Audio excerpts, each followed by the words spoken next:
Fatalofa mfafeloa i le sofa man malo tatu ali fa ole sukeriso i le fafonfonga tapua e so tatu watunu ya i le nei fo i taimi o le afiafi ya i pe ona yeri tatu savaringa le masina lona fitu nei o le masina o le nei tau sanga lua ferusu mo leono malo le fo toya ya onga nei whanau pe ona toya e malama na leila ya mai le latu tuwanga o le kuata lona lua lua vai aso le safa pe ona malo loa i e tatunua na o ngana ya mo fa u tonu ainga a wa lava so soni fo inai matua ia le tawatina e na ainga martulanga i fe au masani ya ai fo la ka mai ki le ia sanga fe au fa ilonga ainga nga le sau fo le fai maku fai la fai nga me o nga sa ki ke pasi ia ke ingwa o ia i siau lu nga fai a faya le ke ruru pepelo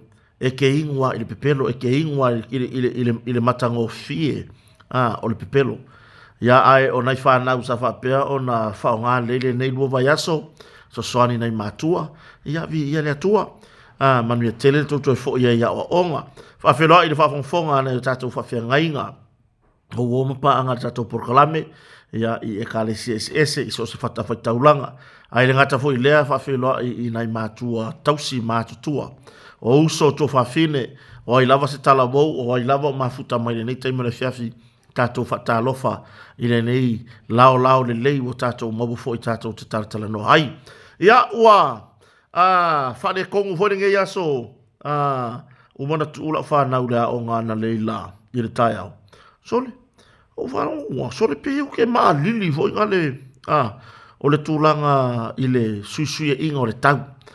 Suisuia inga o le tau. Ia, lea la usau lo whai lo masinga malo longa i nge yaso. O teri whenga ruenga. Teri whenga ruenga ne yaso. Ia, lea la sa ili le malosi. Ia, wafo i ia lea soa tai au. Ia, o le mea lava ia a ui e whai ia.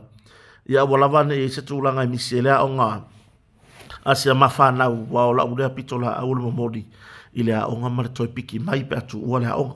Ia, o le whapena fo i tele o mātua.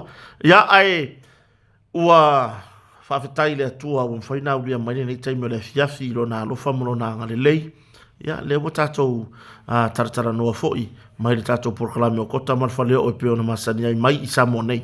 Ia, o mwhaina uina atu ono lang sua mai le tātou kampani o le motonga. Ia, na whapitoa, o whanga solo mo le sauta mā.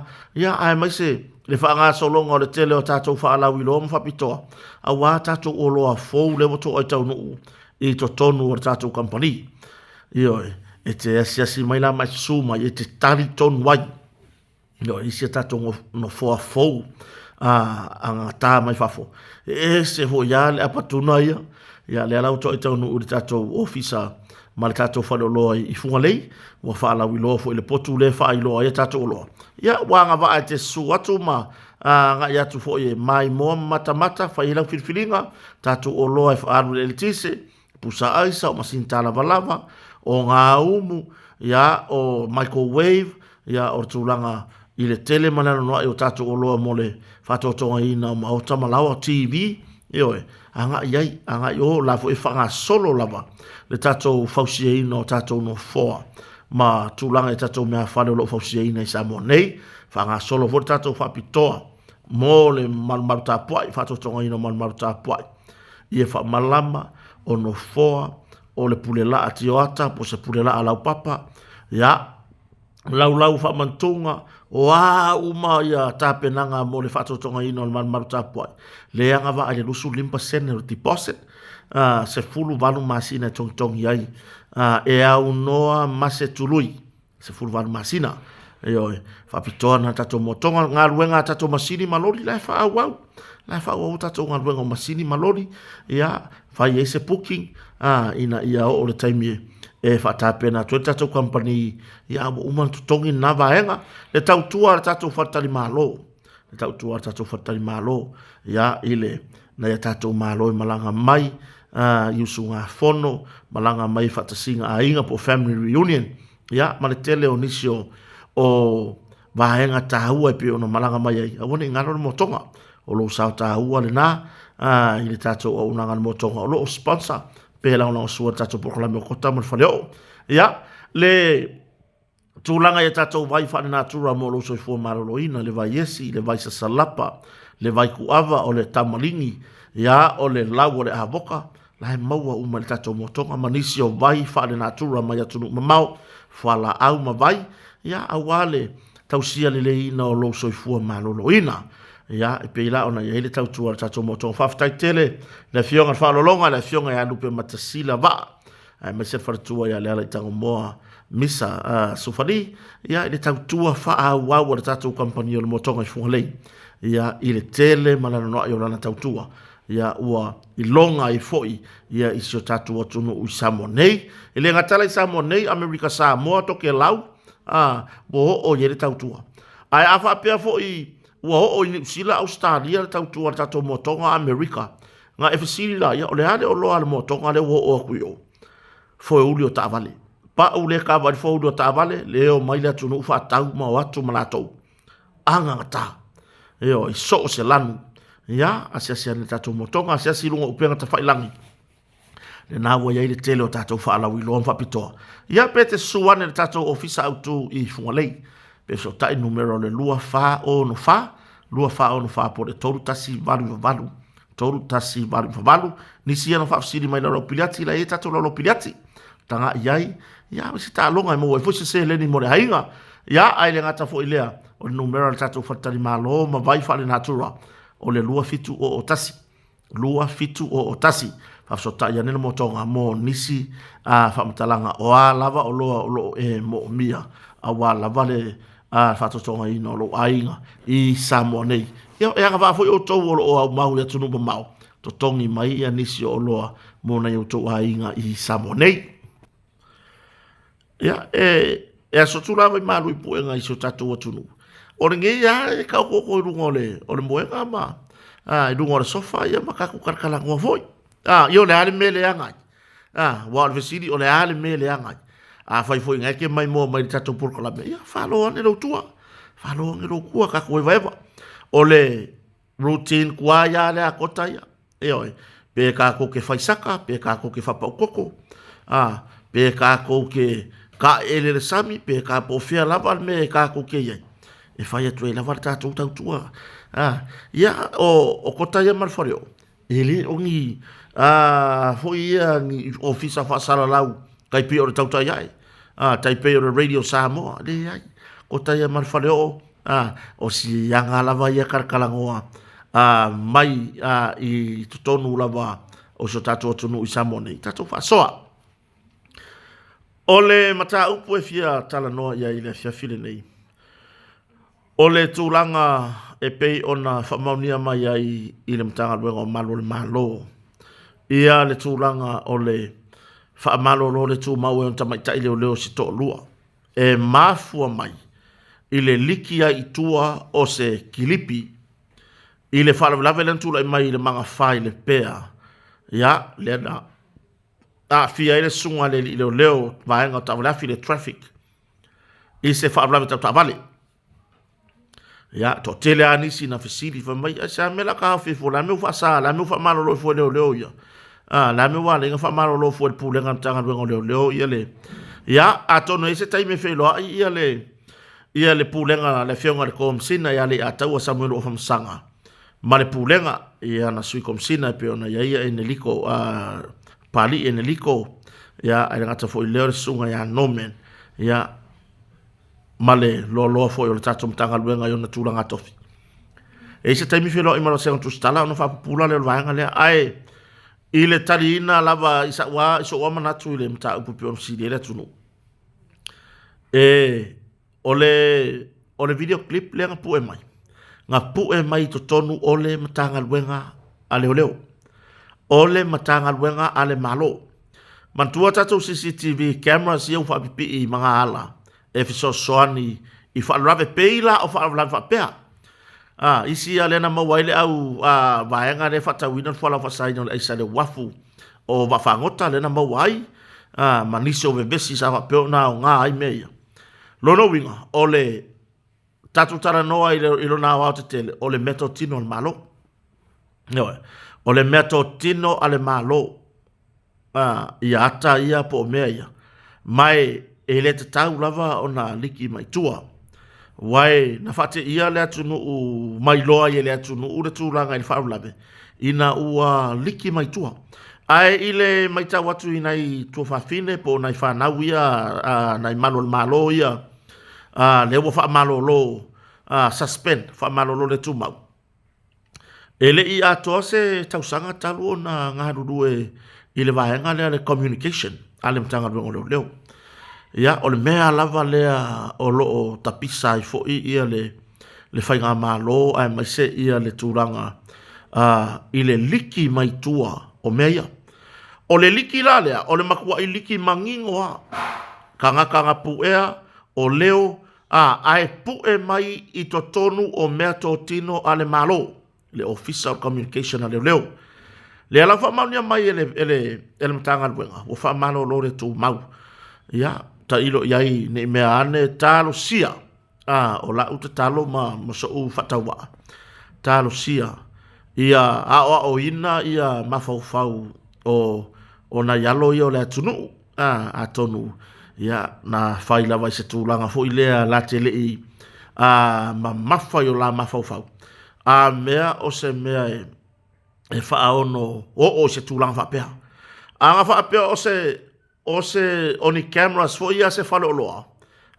Lea ngā au mai runga ka mai ka ileo leo ia e lea whaina. Alanga o mea ia o mea ko king o le malo ai mantua. O le tele o whamatalanga ia e liki i tua mai matanga runga i se le malo tu lo lava le au whainga runga le malo. O le nei lava e tausa ili. Tausa ili la tau o liki ai tua whamatalanga ai mai se ia mata upu o onga. Mata upu o onga. O tele whai atu a mea ua onga tele i lau mai tau. Ta ilo e le wa ai al pūlenga ai i lau a mai tau a uia malo u whatawa. E le i o se tūlanga e onga tele. E lo tato lunga. E le i mamawhai mawhauwhau o tamaita i leo i e tōlua. Le langa i o inga na whai. Ma au mai ai whaalawa i tele i lunga. Ia le kilipi le whaalawa le ntula i mai maafi ai se malo le vahenga o tawale afi. Ia. Ai awa o le na pu e mai lunga o le screen tele al mtanga luenga o leo. Lea o loo tapu vai tasi uma i ai. Pe ko ngeki uma ku iai cameras ia. CCTV cameras ia o loo. Wa mai a ona install. Wo o mai i vai tele. Le wa i vai tele. Fa solo atu le talawhatai o le taulanga. Ia tato cameras ia. Te le i o leo ngai i mo meo whaulabera tupu whapea. Ia. E la tanto lunga. Lea ua wha malo lo le tu mau. Ai. E le tula fono nan tanga luenga o malo le malo. I lima teita i na ia na ngā luenga. I le lua tau sanga e iai le li i malo le malo. Po le tamaita i malo le malo. I lalo o le wheel a le komsina. Po o i lalo le wawa ainga le komsina. E lua tau sanga o e probation. I lalo o le sila por tanga i ale pulenga por komsina ai mesar komsina o le ala mai tau atu eri atoa se tausanga talu ona whainga luenga ia nei tamita i malu i o malo ia i le tūlanga i le whaatūlanga i na o le mawalunga ma le onga o le mata upure a fia ia e iai lava lo tatonunga e whaono toi maua so la noa ai ia matua i whaai tete lava i tūlanga whapea. Ia, me fo i lea, o tau ia whatoa atu mitanga luenga, ia, e le tāwa vai e sea lo tau pa ia malo tau mamalu o tau o malo le malo, i le eisi tūlanga whapea u whai aku a mea e fau pe ha le ai. E mama le se langona pe e mamawa se mawhau ngā kota ia, mai le tūlanga i lo whapea atu a mea, ia, mea o leo fau le ai. O le autua man fa moe o le nei tau mawhainga o tau mwhai fo ele fionga komsina. Ina ia whaamatila mai lunga. Le tūlanga i pūlenga le lei. Noe, i pūlenga le lei. Tele fo i upu matala. Ia e whelananua i lava fina ngalo le atunu uai o tuwhai atula uetala. E lea ia ina e kota ia le fina ngalo pai ma la whai. O te lea ia ina foi po le ala o e kala e whaini komsina le e taimi nei. ai I lo ua langona malau fo ia tatau tanoa. O I lea o lo ngā lue I ai le fionga I le komisina le tu mau mtanga luenga po le fionga I a tau Samuel o Whamsanga. Ina ia ali pe alia e mai ilunga ma matila pe tu mati e mai le tūlanga oni pūlenga lei. E leo i se tūlanga wha pe a wai o le mai tau watu. O le melenga liki mai ngā pu e mai kukongu o le ofisa le tapu vai tasi umaiai connection o CCTV cameras ia. Ia peila o I le wha vai se fina ngalo o le pūlenga. Ale mtanga luenga. O lea ua liki mai ikua o le video clip lea. O le mea ko kingo ale ofisa o leo. O le mea ko kingo ale ofisa o leo. Lea na liki mai tua. Lea na pu e mai e tamaita I leo ia I la telefoni. Ma whaasala lau lunga o le social media. Ia, talo sia. Maua le awa noa peto. Maua le awa noa. Ia, fai le lei. Fai le lei le awa noa. Fai ngā luenga le lei. Ua fo I le vave. Le lua tau sanga le iai lalo le vava ai ngar komsina po lalo le William komsina. Ia wha ai te lava tātou ia leo ia futo ai atu. Nei mea hane mai mau tau ti ngā sefulu lua, sefulu wha, sefulu ono wa yaso. Lea e wha ngā solo I toa o onga leo se taimi pupu. Leo se taimi pupu. Le sa I linga o le awa noa ia avea mamalo le malo. O se wha ai ea fo ia ainga. Le avea o oele a lii po tamaitai. O sea ainga e avea mamalo le malo. Langa o se ngā ruenga e se le tāua. O lima mawai o le tūlafono.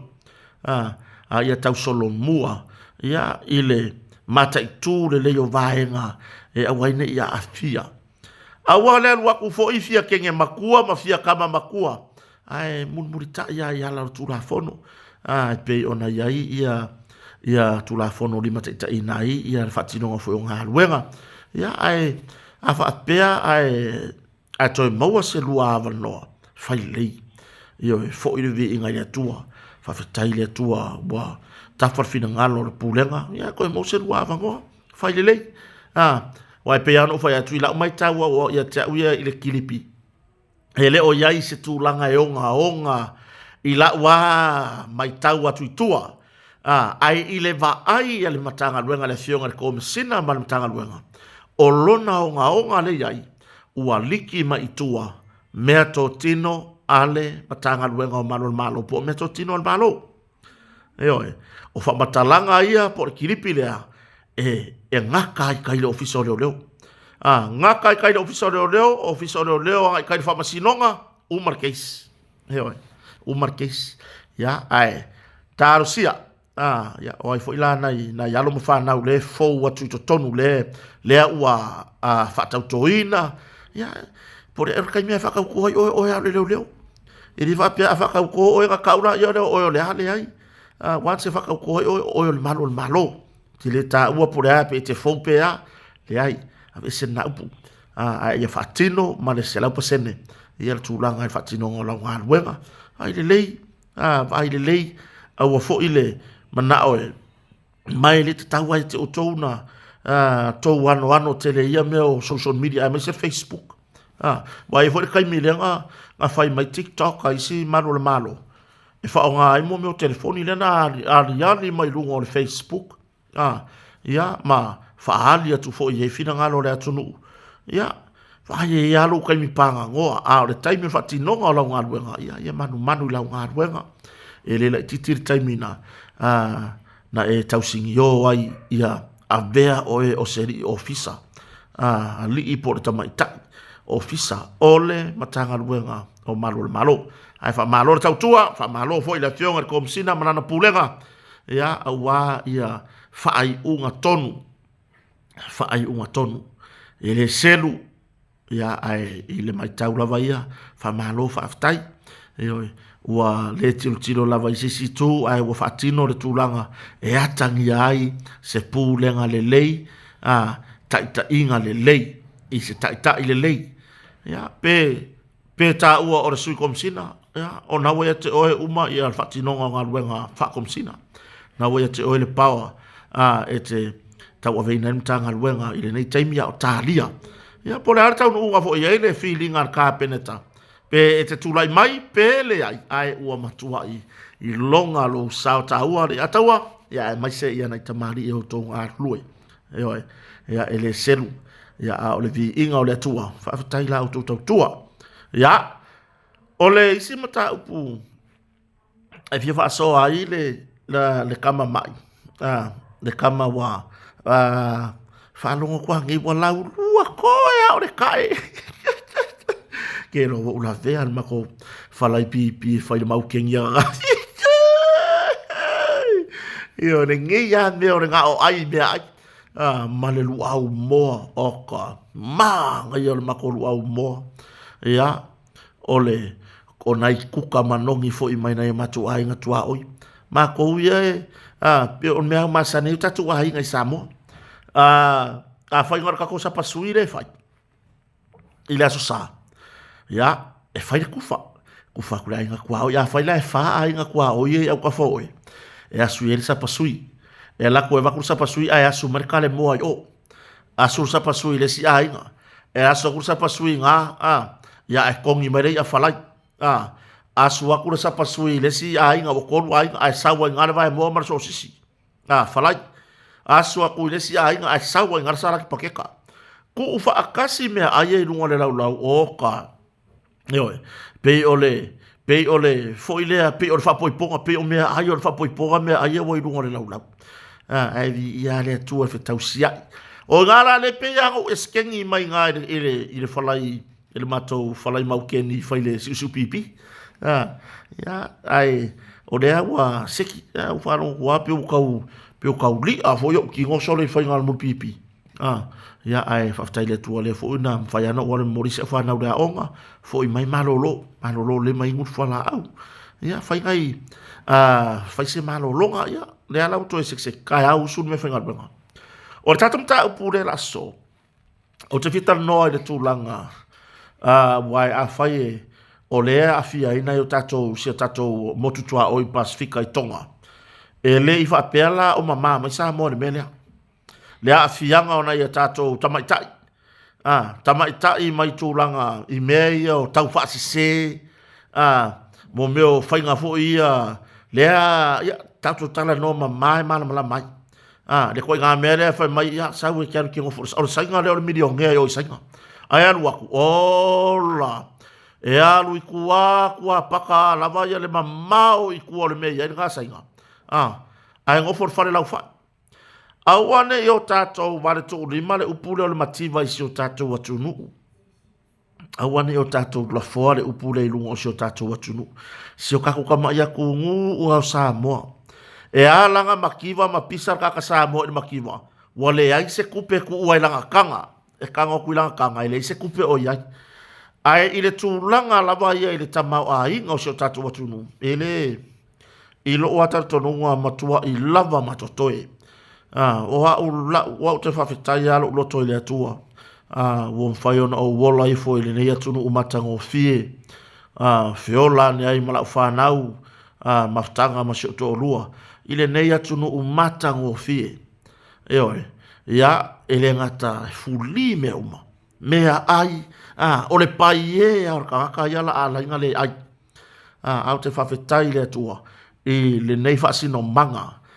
Mo kota o lona ainga whaatai ina i o mātua tausia au le o matua eoe ia whapena fo i tausia o sia mawhanau whawhetai i le nei tamau ainga i le ele eoe whawhetai le sosia o le ele o lo mawhai o na whaawau ai pere tausia o le whanau ta fo i lai i le talanoanga i mata upu le pe o na utalanoa tuai e rena o tonga le tupu ai le foi tupu i isi atu moto le Pasifika pe o Samoa le tūlanga lea o leo mai o lau fai pisinisi mai saina o mai mai lako kangaka leipa mai sainga ai mai se la ngaruenga ia pe o faunga o fale mai o penga a fai e fiku se furu le au ka muka le au sainga leo mai tere vai mo lalo le au sainga wai pe o le upu le fai atu tau alo sata tau le tau le upu le mativa ya Samoa o sainga maisia kungu o Amerika foi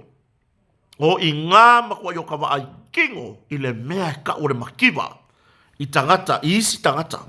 Whaamu ia ina o tatu tangata Samoa la au mau Amerika, New Zealand, Australia. Eoe, ia maisi atu nu o le lalolangi. Ona o lea, e o atu i Samoa i lo lato wola fina finau. Le ala e ola fo i lato nu, e whapena lava. E le o lea tamai. Ia haka mai se vai le se mea ngofo i le si Samoa le si Samoa makiwa le o kāngaka. Le se mea ngofo ai.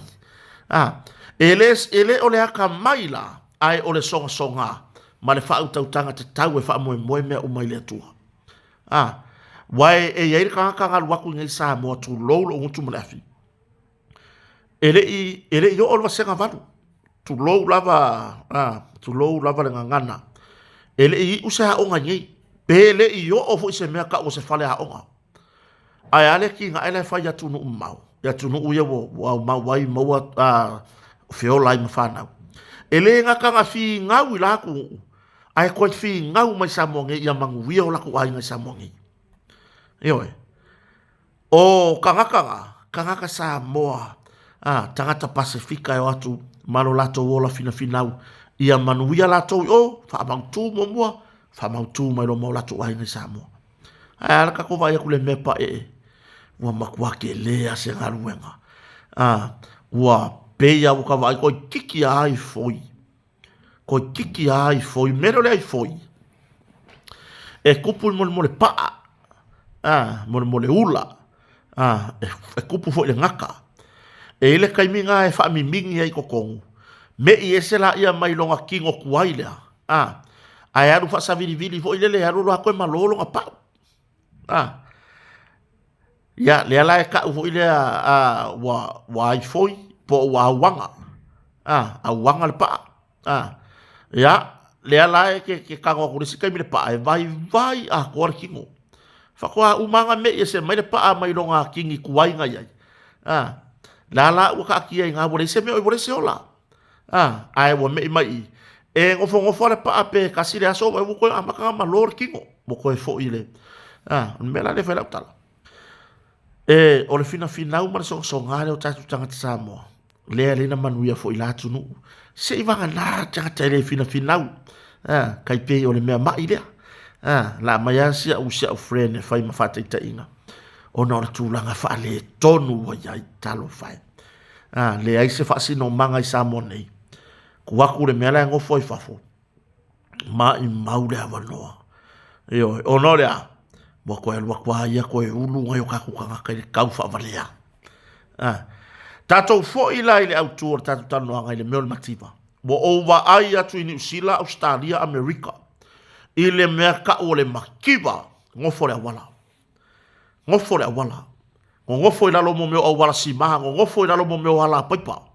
E ili por kalamen nai Amerika e masani fo ona utau wai lunga o penga ta whailangi. Sole. Wo i lalo mo meo ala vai tano hoi ngai. Kua ingo ngofo le le ngai sirunga ni imala ko whangau. Wa le mawhai o ngā o lato ngafa tauli maina. Le soifuanga i lato nu o le makua i makiwa mao i le ngole mena ngā. Ai a Samoa. O iei ni tangata whape nao no nofo i Samoa. O lae e whiwa i kaka ia pia. Kama hoi e whiwa i soloma. Vai, o kangaka ia le fia ka.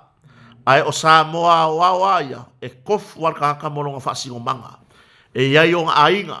E iai o ngā whasingo manga i ele. Ai ile mea le mai tautu e tunu mamau. Peila o sainga.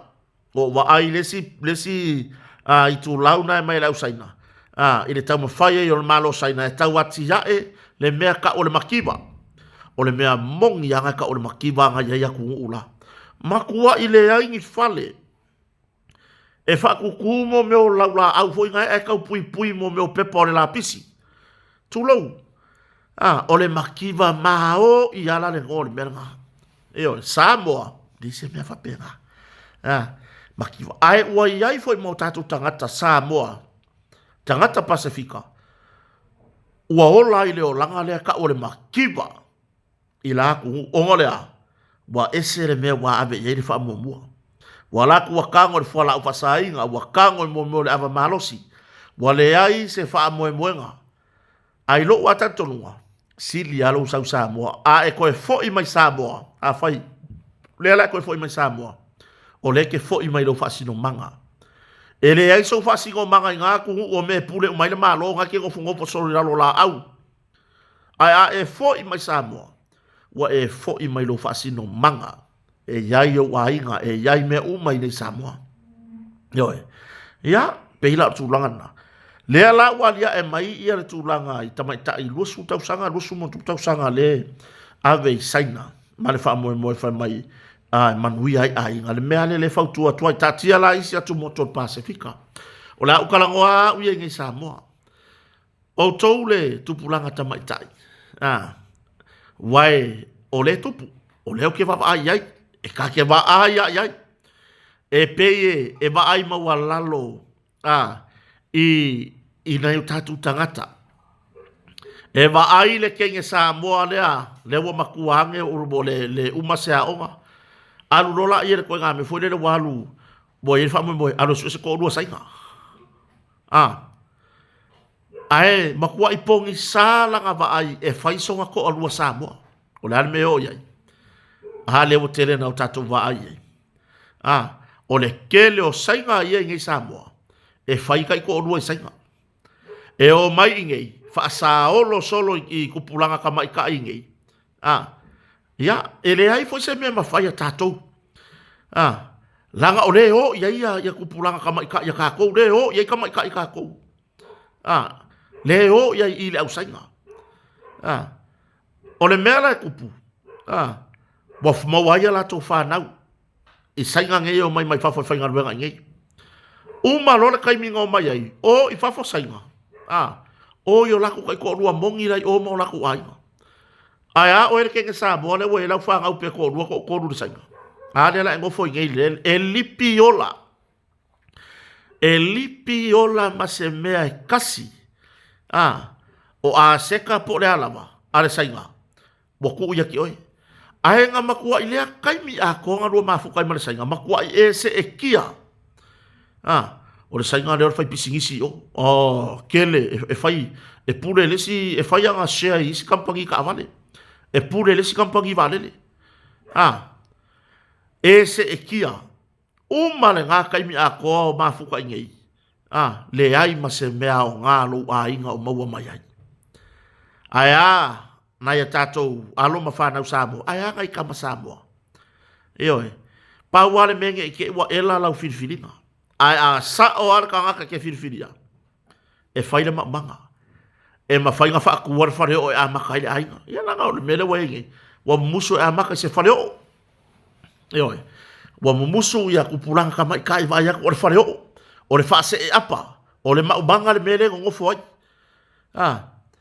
ai le loa o le ke le o le fe au la mo mori mai nga e oe a fulo maulu e ke sele i le manguia e oe mo kwari ko wa mai nguma o ia mo ko lua e oe ka le se fa uma ia o nga se mafana ai wa ma va ai wa makango ia i manguia i o le akua.